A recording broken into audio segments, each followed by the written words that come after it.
Magandang umaga, ngayon pa araw ng Sabado, June 29, 2024. Update po muli sa lagay ng panahon. Ayon sa Pag-asa Easterlies, umainit na hangin na nagmumula sa dagat Pasipiko ang nakakaapekto sa eastern section ng ating bansa. Walang bagyo o low pressure area na minomonitor sa loob at labas ng Philippine Area of Responsibility na maaaring makaapekto sa lagay ng panahon.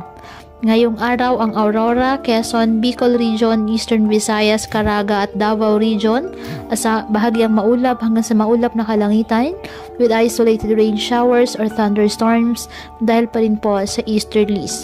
Habang sa nalalabing bahagi ng bansa kasama ang Metro Manila, bahagyang maulap hanggang sa maulap na kalangitan with isolated rain showers or thunderstorms dahil naman sa mga localized thunderstorms. Kaya patuloy pa rin po natin na pinag-iingat ang ating mga kababayan sa banta po ng mga posibilidad ng pagbaha at pagguho ng lupa, lalo na kapag may malalakas na ulan. At ugaliin po na magdala palagi ng payong o hatan mo panangga sa ulan sa tuwing lalabas po ng ating mga tahanan. At yan po muna ang update sa lagay ng panahon ngayong araw. Muli patuloy po tayo na mag-ingat at palaging tandaan, God loves you. Stay safe and God bless.